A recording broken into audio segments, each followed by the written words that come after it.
Chère Carole, on est là dans ton atelier à l'occasion de l'exposition à la Galerie Karma à New York, mais on est là surtout pour fêter la peinture. Et donc, afin d'un peu commencer cet entretien, peut-être ce serait bien d'un peu évoquer une chose qui me préoccupe, c'est que on vit quand même dans un monde particulier, complexe, déchiré, un peu un monde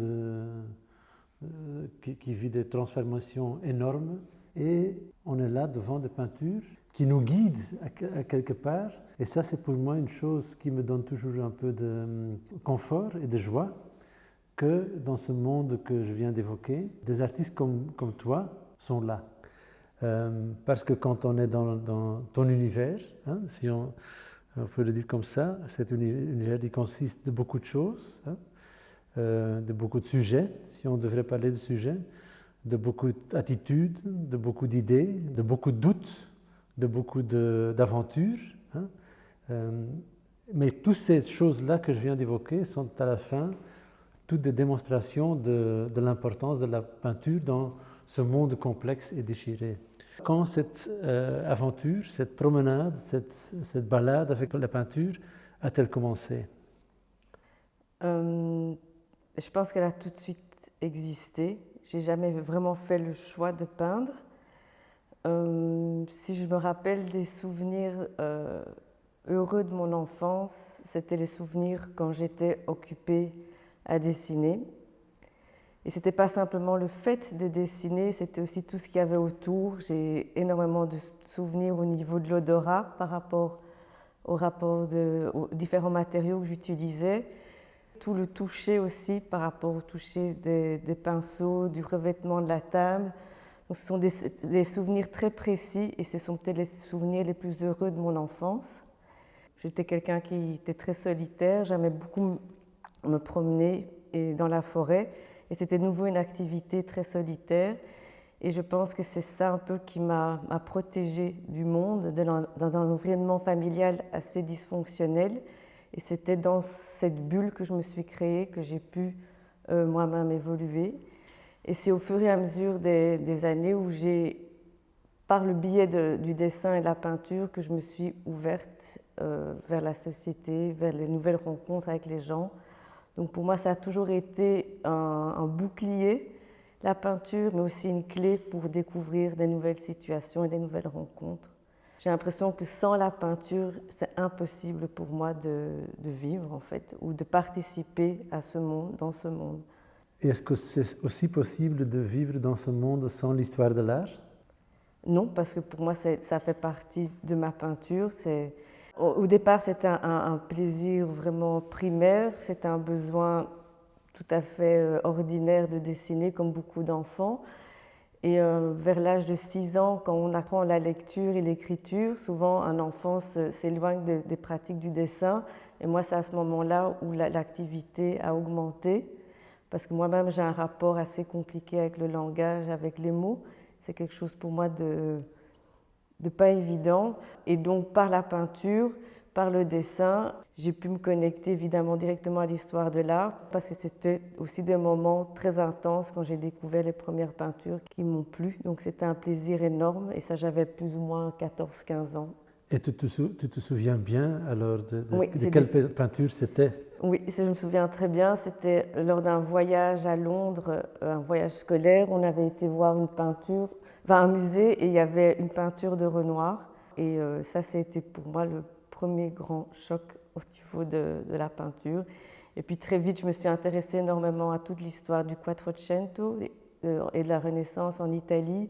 Giotto, Duccio, Piero della Francesca. J'ai été énormément en Italie. J'ai fait quelques stages à Florence de restauration de tableaux, et j'ai fait aussi un séminaire de dessin. Donc c'était vraiment la base de tout le départ de mon travail. Ce qui explique aussi la présence du doré à l'époque, où ça n'a rien à voir avec ça. Le doré est venu après, mais le doré est venu par hasard. Ah, mais comme ça n'a tout, pas... tout est venu par hasard. Ça n'a rien à voir avec le Trecento ou le Quattrocento. Non. Moi, j'ai toujours fait le lien. Mais ça, c'est parce que le spectateur termine toujours le travail. Ça, j'aime bien l'idée de Marcel Duchamp qui dit que c'est le spectateur qui a terminé. Et ça, c'est aussi quelque chose qui me plaît beaucoup, que la peinture, c'est un lieu de rencontre, donc ce qui va être reconnaissable, ça va être le lieu de rencontre entre moi et le spectateur. Ce qu'il y a derrière, donc toutes les couches, c'est toute mon intimité. Tout ce qu'il y a derrière, entre la peinture et le spectateur, ça va être toute son intimité avec tout son vécu.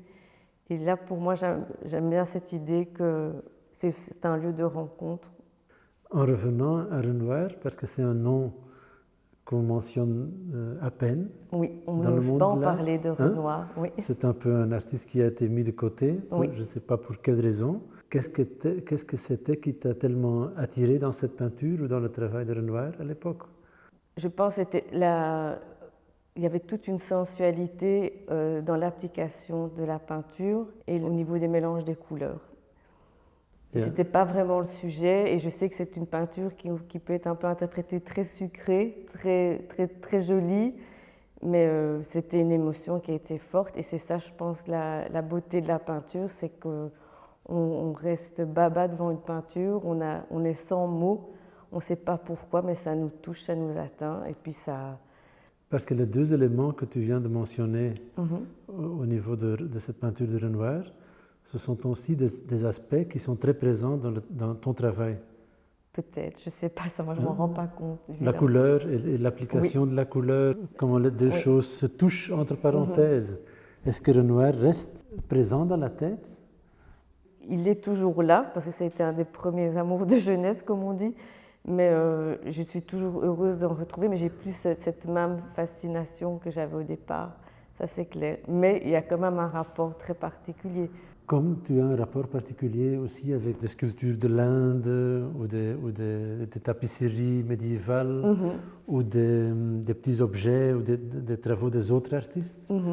Mais je trouve que toi, tu es un des artistes rares qui a un regard généreux vis-à-vis du travail des autres artistes. Est-ce que tu peux un peu décrire, tu décrivais tout à l'heure que pourquoi tu avais un certain rapport avec le monde, et que la peinture, les dessins étaient ton moyen de participer ou de communiquer ou de... Je ne pense pas communiquer, je pense plutôt que c'est une connexion qu'une communication. Je ne crois pas que je communique avec le monde, j'essaie juste de me connecter avec le monde. Pour moi, la peinture n'a rien à voir avec la communication, je ne pense pas. Mais là, on est dans un ordre sémantique. Oui, on est dans... Parce que je pense que tout est communication, même si on... Ou rien du tout, je ne sais pas. Si rien parle, on est dans la communication. Okay. Mais je n'ai pas un but de communiquer, en tout cas, en peignant. Non. Alors, quel but tu as? De m'en sortir moi-même. Et ça, je fais référence à... Ça m'a fait énormément de bien. Récemment, j'ai écouté plusieurs fois la dernière interview de Thierry Decordier. Et il a expliqué que par sa pratique, il essaie juste de s'en sortir. Et je trouve ça tellement humble et juste. Ça m'a tellement touchée. Je me dis, mais en fait, c'est juste ça. On essaye tous de s'en sortir dans ce monde qui est très compliqué, où les rapports humains, pour moi, sont compliqués. Et je me suis dit, mais voilà, ça, c'est, pour moi, c'est une évidence que c'est juste ma manière à moi d'essayer de m'en sortir et de participer comme je peux. Mais le fait que tu, quand même, as le besoin de montrer les pièces, de faire des expositions, ça veut dire quand même qu'il y a quelque part une intention de communiquer quelque chose.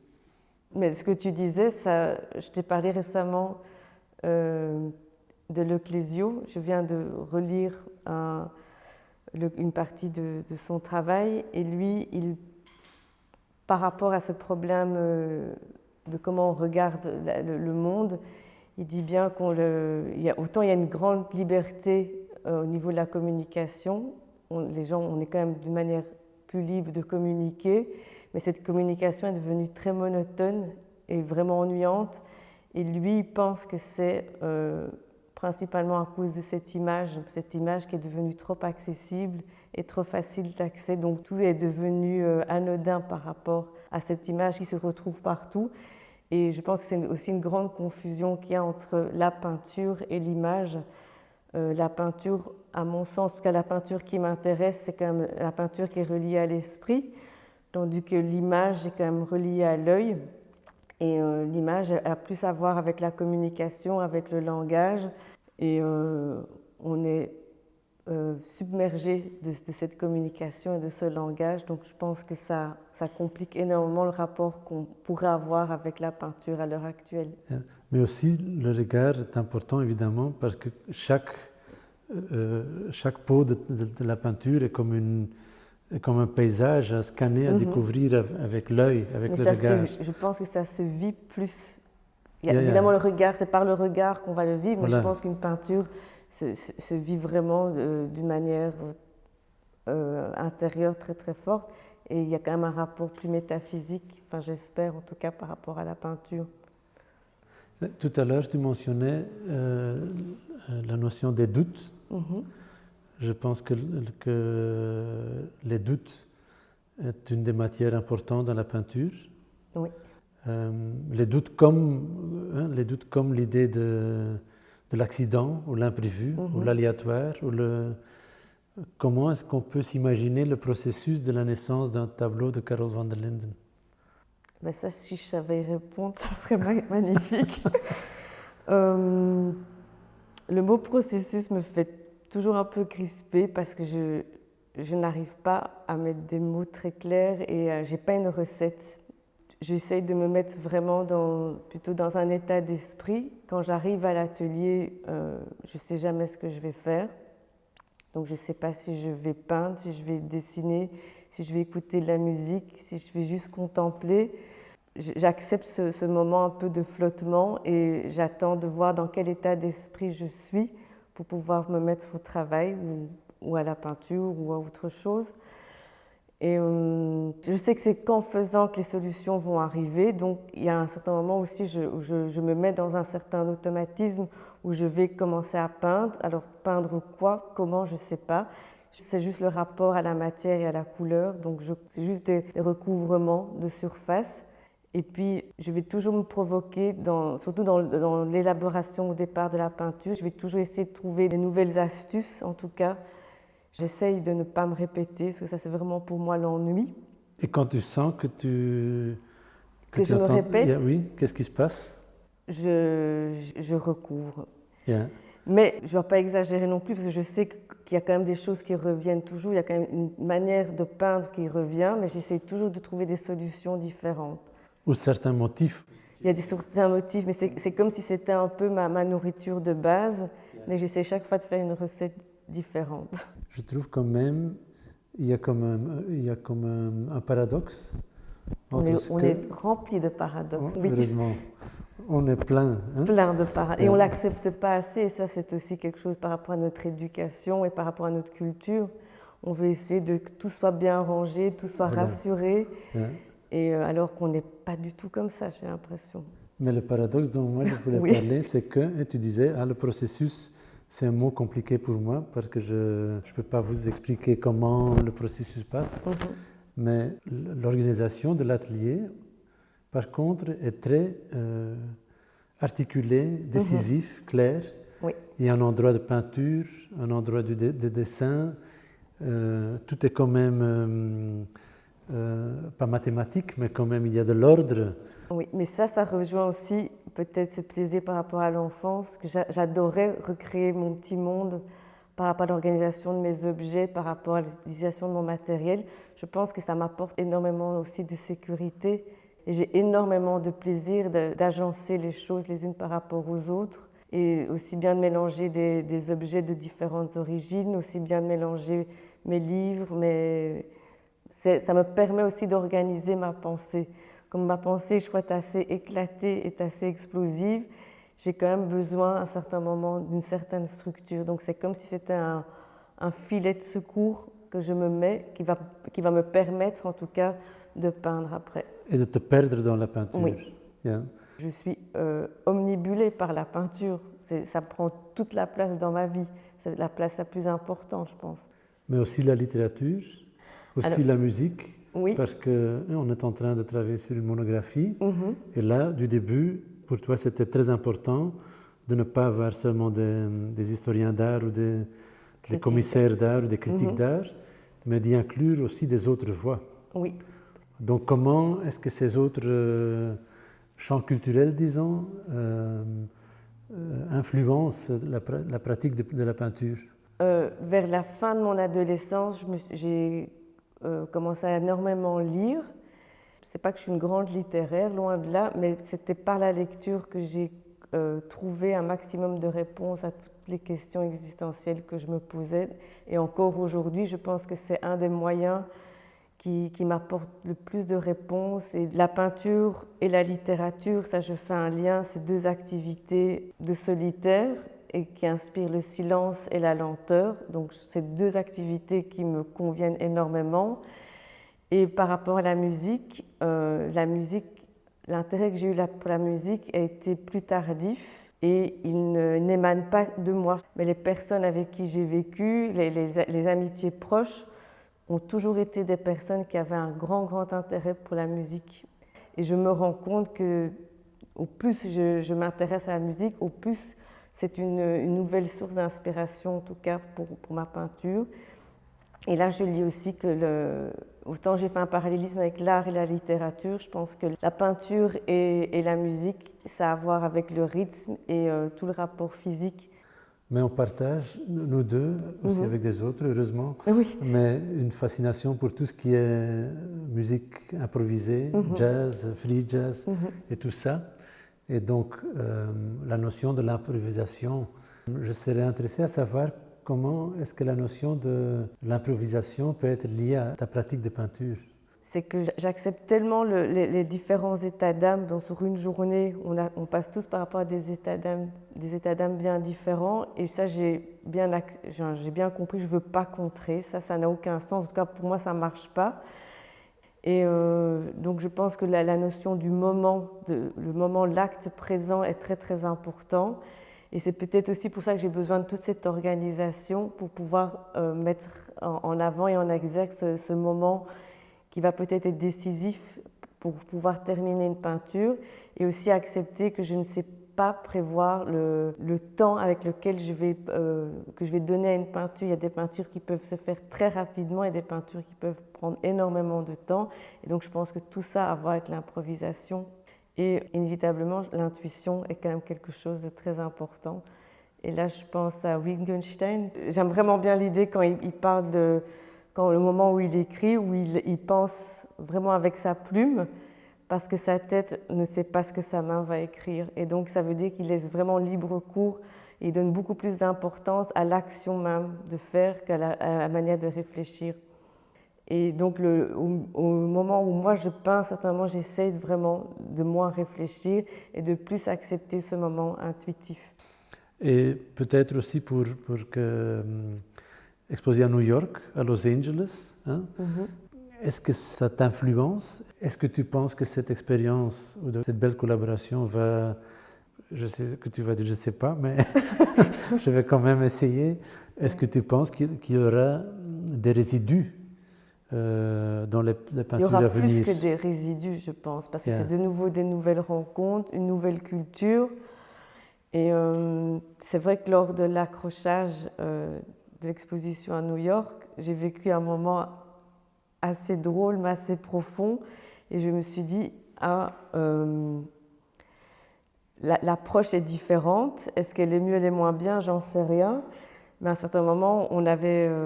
c'est peut-être aussi rien à voir avec New York, c'est peut-être des manières qui se font maintenant. Donc on avait fait un accrochage digital. C'était la première fois que je m'adonnais à ça. Et j'étais assez confiante de l'accrochage qui avait été fait. Et donc au moment où j'arrive, le jour pour faire l'accrochage définitif, tout de suite on se rend compte que cet accrochage digital ne marchait pas du tout.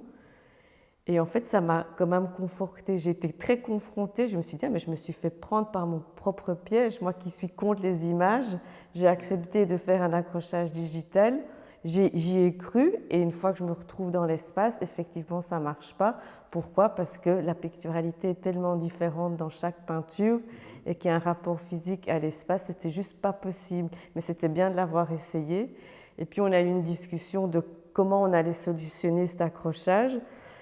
Et là, j'ai senti que pour eux, c'était quelque chose d'un peu nouveau, qui allait avoir autant d'œuvres différentes, de formats différents. Et donc, on a cherché une solution. Enfin, j'ai à un certain moment fait une proposition sur un des murs principaux, et ce qui a été très chouette, c'est qu'ils ont tout de suite compris Là, je n'ai pas dû m'expliquer de nouveau, il n'y a pas eu besoin de mots et de longs discours. Donc, ils ont de nouveau vécu le rapport avec la peinture et ils ont compris, ils m'ont dit, ah oui, maintenant il ne manque plus rien, on a bien capté. Et le rapport avec l'intuition. De nouveau, et sans les mots. Et à partir du moment où une nouvelle collaboration commence de cette manière, pour moi, ça c'est très important. Je n'ai pas dû expliquer le pourquoi du comment. Ils l'ont juste vécu et ils l'ont apprécié.